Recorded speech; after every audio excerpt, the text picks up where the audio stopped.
Shalom, shalom, family, and aloha from Maui, Hawaii. How's everyone on this beautiful Sabbath, August 3rd? I pray that you all are well. This is your Sistah Chayah with some breaking Melchizedek news. I know it's a little impromptu, but there's just a few headlines I wanted to get you all caught up on, as well as an incoming storm down there in the Atlantic that's looking like it's going to be intensifying. So I want to keep you all up to date. If you didn't get a chance to catch the last video that I did, it was Keep It Real with Sistah Chayah. Let me pull that up, family. I have a new hashtag here at the Melchizedek Network, and it's No More Votes in 24. That's right, family. Put all your faith and your trust in the Most High. This is the hour that we need to be doing that. All your trust and your faith in the Most High. Don't be so consumed with this political system and the politics of man. As you see, it hasn't gotten us too far as of yet. So, all praises. Just wanted to say that. Also, before I give you these headlines, wanted to give some shots out and also send over some prayers to a few of my sisters and brothers and family. I know a lot of people are going through right now. So first of all, I just want to send prayers and ask you all to continue to keep Sister Roxanne in your prayers out of Kansas. That's our sister in the Most High. I love you, sister. I will reach out to you today and hope that you're feeling better. Also sending some love to my Grandpa Terry over there in Omaha, Nebraska. I know he's been dealing with a lot, and just sending you some love and some aloha from the state of Hawaii. Also, sending my love to Sister Pamela. I know you have family and close friends that have been going through a lot. It's a lot going on with people's health, and just want you all to know that I love you, as well as pursue righteousness in the family. You're in our prayers. And also Sister Judy and family. Brother Yosef and I, we are sending prayers. We're sending aloha. We're sending our love over to our sisters and brothers. And all those watching, thank you for watching the Melchizedek Network. I love you all with real love, real respect. And let's get into the headlines. Also, for those in the live chat, thank you for joining this morning on this beautiful Sabbath. It's morning still here, family, in Maui, Hawaii. So I know those on the East Coast, it's already later in the afternoon. With that being said, I want you all to take a couple of minutes to check out what's developing with this hurricane that's over here in the Atlantic. But first, how about some words from our very own Brother Maurice this morning on this beautiful Sabbath? Shalom, shalom. The Third Testament, chapter 60, verse number 54. A prepared disciple will be that one who, when he is attacked in his faith, in the holiness of his convictions, knows how to remain calm. For he will be like a lighthouse in the midst of the storm. And there's definitely a storm brewing. Thank you, Brother Maurice, for those encouraging words, because we're going to need them. Family, I want you to take a couple of minutes to listen to this update on this hurricane that's forming down there near Florida.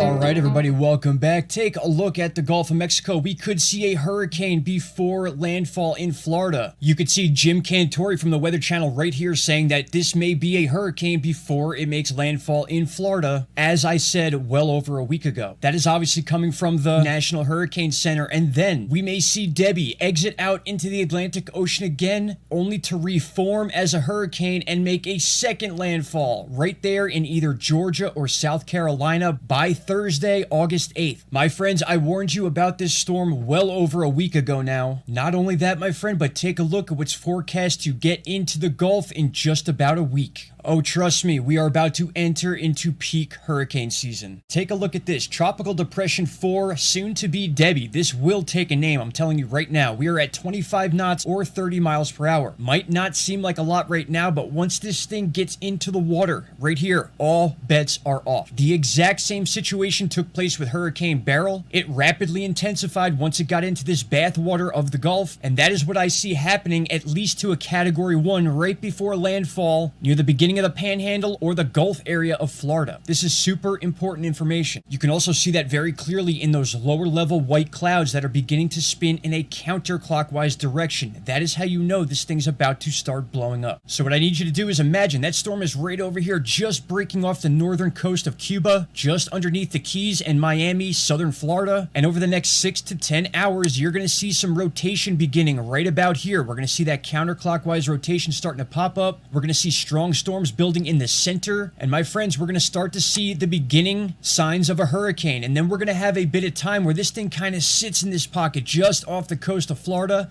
And that is where I believe this thing will become a Category 1, making a landfall in Florida more than likely early Monday. That's what you're looking at right now. We may change either forward or back about 4 to 6 hours, but this is looking pretty consistent. Now what happens after is even more significant. By Tuesday, we should have the eye of the storm over the Atlantic Ocean and off land besides some wind bands, but the same thing will take place. This water is so warm, this storm will regroup, strengthen again, all while just sitting in this pocket here. It's not moving up the coast like we thought. It's spending more time sitting here before a second pressure system, aka the Bermuda Atlantic bubble, is going to push this back against the U.S. And that is where we may see the landfall in South Carolina or Virginia, right there at 970. It could be a major hurricane. We could see a Category 2 to a 3 by early next week, making its second landfall with the name Debbie. Now that alone is all crazy information. The Southeast absolutely needs to prepare for this. I've been telling you for over a week, and you should have a plan by now, because we're not just dealing with Family, as you heard that, this is something that's serious, that's coming along shore, parts of Florida, major parts of Florida, especially near Tampa and so forth, because there's going to be a lot of flooding. Also, he says at the beginning of the week, areas like Georgia, state of Virginia. So stay aware and prepare. Have a plan. Don't be caught like off guard. We know that Hurricane Beryl that just passed a few weeks ago did a lot of damage to numerous states, went through the Caribbean, and a lot of our brothers and sisters are really still going through it. So try to make sure you're staying aware. Also, we just had this 6.8 earthquake as well. The Philippines, it shook pretty hard over there. It actually was a tsunami warning, but let's just get a little update. Hello, friends and family from around the world. This is Mike with Daily Events Worldwide, and we are on August 3rd, 2024. Welcome to another surviving day on the planet, and welcome to an earthquake update video here, as we did have quite a seismic uptick. As forecasted here with Daily Events Worldwide, large earthquake, 6.8 magnitude, striking Barcelona, the Philippines, at a 25-kilometer depth. This happened just before midnight last night, as well, followed by multiple aftershocks to the region, largest being a 6.3. This was forecasted here with Daily Events Worldwide, not the exact region where I thought it may be, but we were expecting a larger, shallower earthquake to follow all of those deep earthquakes. 4.7 earthquake here, reported in northeastern Russia. So the world is a-shaking. Want to give shots out and credit to Daily Events Worldwide as well as Into Thin Air. Thank you, my brothers, for the footage and what you do to keep us all up to date on these weather events around the world. Also, family, that park fire over in California, we have numerous fires going on. As a matter of fact, there's over 100 fires currently burning around the U.S. This fire over in California, they're saying right now it's the 4th largest. As I said, this is probably going to be one of the biggest in California history. The devastating park fire in California continues to grow, making history. CBS's Ben Tracy is in Los Angeles. Ben, what can you tell us about the efforts to control the fire? The massive park fire in Northern California is now nearly 400,000 acres, making it the fourth largest wildfire in California history. Now, more than 6,000 firefighters are on the scene trying to keep the flames away from populated areas. Nearly 550 structures have burned so far. Temperatures in the area have soared above 100 degrees, complicating the firefight, and there are concerns about stronger winds and dry lightning this weekend, which could help the fire grow. It's currently about 24% contained. This is just one of dozens. Only 24% contained, family. This is huge. And this is not including what's going on in Canada. Also, a number of other states. Colorado, Utah. Let's get some information. Now tonight, fire crews on the western slope are trying to control a fire just north of Nucla that's about an hour from the Utah border. The bucktail fire started just before noon yesterday, and it quickly grew to more than 2,000 acres. It is still burning tonight, and fire crews tell us they have no containment just yet. People who live nearby say they're on high alert and they're ready to evacuate on a moment's notice. It's a humbling experience when you start thinking about the possibility of losing your home or the things you've worked your entire life for. So I think just a big shout out to those hometown heroes. Those guys truly are saving homes and saving lives. Officials say people out west will most likely see the smoke for the next several days. Their priority right now is firefighter safety. Some evacuations have also been lifted near the Stone Canyon fire burning in Boulder County. So far, it's gone through more than 1,500 acres, about 2.5 square miles. The fire destroyed 5 homes and killed 1 person. Their remains were found inside a home there. 2 firefighters were also hurt. This morning, we got a look inside the evacuation zone, some of the burned ground there. As of tonight, containment on that fire is up to 53%. Y'all seeing all this? All these fires in numerous states. The promised land is being cleansed. You heard that man say, this is very humbling. Yeah, fire will humble you. Absolutely, it will. Let me see. There's one more. There's one more state. I wanted to. One more. Some evacuations have also been lifted near the Stone Canyon. Okay, I got that one. Park fire. Hold on. One more fire. Now tonight, fire crews on the western slope are trying to control a fire. Okay, guess we got all of them covered. Also, they said something about.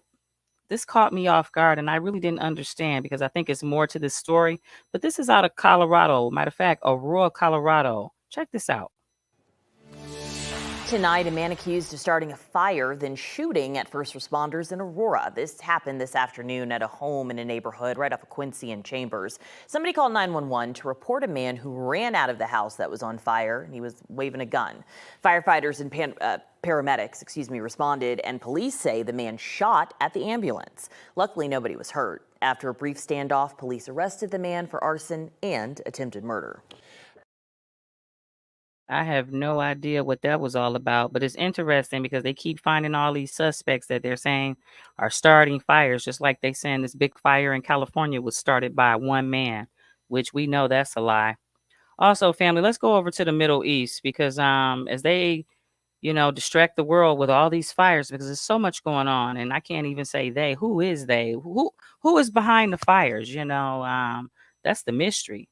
But what I will say is it's a lot that's developing. But let's go over to the Middle East because there's a lot developing over there. And the White House is on guard and alert right now. So is the U.S. military. The U.S. is sending more military forces to the Middle East as tensions escalate. The Pentagon announced Friday it is sending a fighter jet squadron and maintaining an aircraft carrier in the region to help defend Israel and weaken any possible Iranian attack. Iran has vowed to retaliate after the assassination of a Hamas leader in Tehran this week. Israel has not claimed responsibility for that attack. Deborah Pata is in Jerusalem. Deborah, good morning. Good morning. There are high levels of anxiety here. Nobody knows how or when Iran will respond. Thousands prayed for Ismail Haniyeh as he was laid to rest in Doha. But with the funeral rituals now over, the explosive fallout of his assassination in Tehran has left a region on edge, braced for possible retaliation from Iran and its proxies. The U.S. has bolstered its defense. Mm-hmm. Y'all seeing that? People better be aware of what's going down because Iran is about to pop it off. Absolutely. I found this out of Somalia. This just happened as well, family. A lot going on around the globe. Next, more than 30 people have been killed in an attack in the Somali capital, Mogadishu, on Friday night. A bomb was detonated on a popular beach, which was then attacked by armed men. Al-Shabaab militants say they carried out the attack. Let's speak to our correspondent in Nairobi, Dorcas Wangira. All right, over there in Nairobi, just wanted to give you some world news updates. Family, I want you to check out this particular story here. Man, I don't know what's going on. I can't make any assumptions, but all I know is this is a devastating story. But this is why we must be praying for our brothers and sisters everywhere. This is a time that we got to be loving on folks because when you see stories like this, they just touch your heart. 2-year-old Aaliyah Sullivan tries to give her baby sister a pacifier as dad Derek cradles 2-week-old Ari in his arms. Precious children who will now grow up without their mother, Alana White, who died shortly after giving birth to Ari. I did not expect to get a call saying that my baby passed away. Katina Ponder is Alana's mother. She was 25. Perfectly healthy, and I just don't know what went wrong. Ponder says Alana and Derek brought Aaliyah over on March 7th so they could go to Ascension St. John Moras for a C-section. She hugged me, she smiled, she was excited, and we went from being joyful to devastated. Ari was born that afternoon and taken to the NICU. Here is Alana a few hours after her C-section. Hours later, she would get to nurse her infant daughter. But then Alana said she had a headache and was soon unresponsive. She went down for CAT scan, and then that's when they saw like a really large massive bleeding on the left side of her brain. Alana had an emergency craniotomy and was in the ICU for 5 days before she passed away. She only really got like an hour to spend with her. It's so unfair that she was robbed of life like that. I mean, like, I just don't understand what happened. Wow, family. And, when you look at your life and sometimes we want to complain about things and then you hear and see a story like this and your heart goes out because you never know, man, what is the Most High's plan? Was the Most High, you just don't understand. And, you feel sorrow. And I just wanted to share that with you all so that we should, can be grateful of every day. When you see stories like that. People are leaving here at an alarming number. You're right, Sister Ruette in the comments said, only the Most High knows. That's right. Only He knows. So when you see things like that, but it's very humbling to those of us that are alive, especially when we complain about, the little things. Also, there's another story that touched my heart in regards to the migrant situation, a situation where a woman fell trying to get over, the boundaries that they have. There's a big fence, a high wall rather, and she fell to her death. And then it was like the comments, just the lack of empathy and compassion for human life. But I just want to share that as well. Just a quick glimpse of this article. There are a lot of questions tonight after a new video shows a delayed response to a woman stuck on top of the border wall before falling to her death. The woman fell after being stuck for at least 24 minutes as border agents and San Diego Fire seemingly struggled to reach her. NBC7's Shelby Bremer has been looking into this case and joins us now from the border with the story. Shelby. Yes, good evening. So it happened here about halfway between the Otay Mesa and the San Ysidro ports of entry. The incident happened back in March, but the body cam video was just released this month, shedding new light on that response. The video shows the woman calling for help multiple times over those 24 minutes before she fell. I want to warn you, some of the video that you're about to see may be difficult to watch. Now stop it right there, family. It was difficult to watch. Somebody trying to escape from something. Really. Why else would somebody go to the extreme of climbing up a border wall? And then yet we don't have compassion as we should. That's what the word says in Colossians 3:14. Above all, clothe yourselves with love, which binds us all together in perfect harmony. And let the peace that comes from Christ rule in your heart. There are a lot of questions tonight after new. I saw something in the live chat there. All praises to the Most High, Sister Judy, Sister Ruette there. Yes. Man, we need the word in this hour. We need the word. Where would we be without it? It would be hard for many of us. Also, another story. This was kind of disturbing. And I'm telling y'all, I feel like it's something more to this.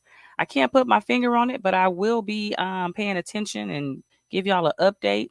But something is not right about this hospital over there. This is in Colorado, moving these patients. And look at the hospital facility that they're being moved from. It's quite huge. I was thinking to myself, are they making room so that could be a shelter for maybe, Department of Homeland Security? Check this story out.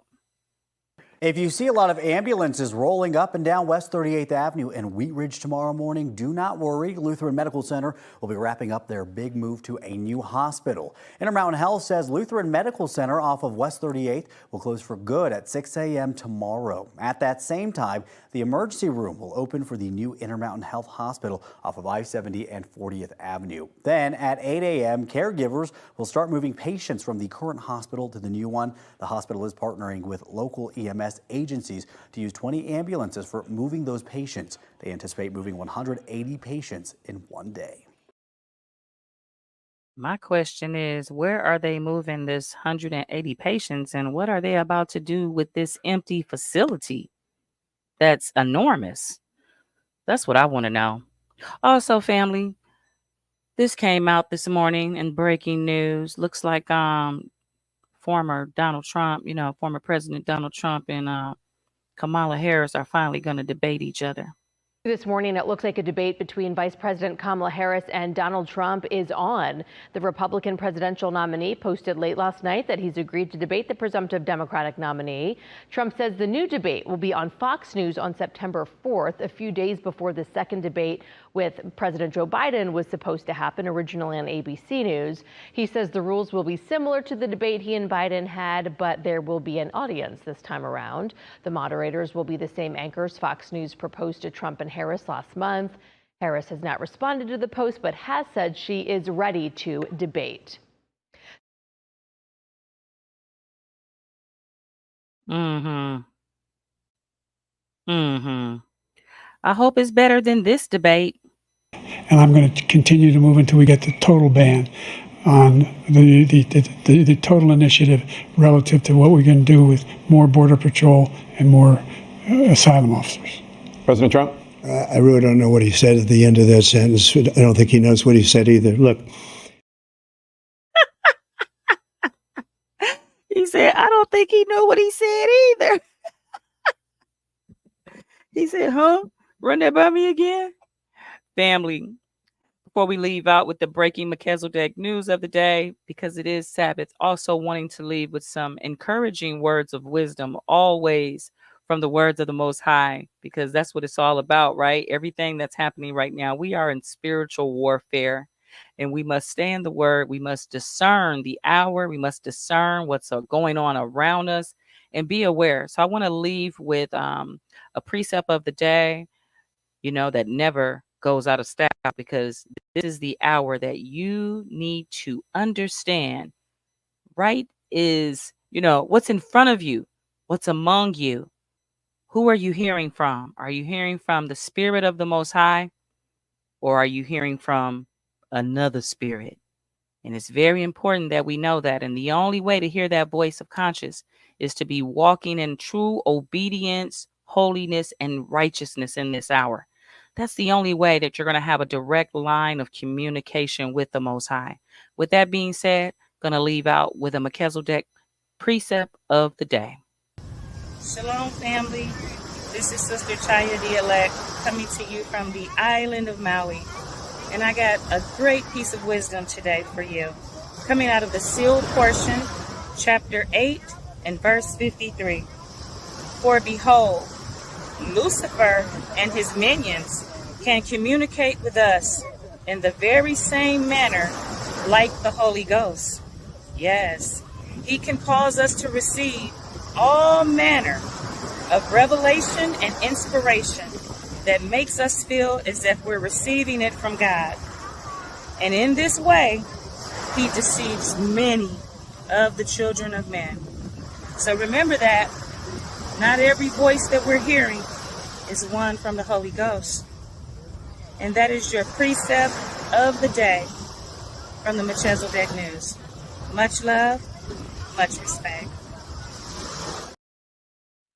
That's really important to remember right now, family, with so many distractions, with so many people in our ear. Who are you hearing from? Are you hearing the voice of the Lamb? He always says, for those that have ears to hear and eyes to see. So just wanted to end there. Before I leave out of here, remember, family, new hashtag is no more votes in 24. Put your faith in the Most High. Not only your faith, but put your trust in the Most High. So many people are worried about this political season and what's going to happen and who's going to be the next president. It's not our fight, family. This is not our fight. Focus. Store up your treasure for things above. Focus on the things of the Most High. Hallelujah. You all have a blessed Sabbath, and I will see you soon. Shalom and mahalo from Maui, Hawaii.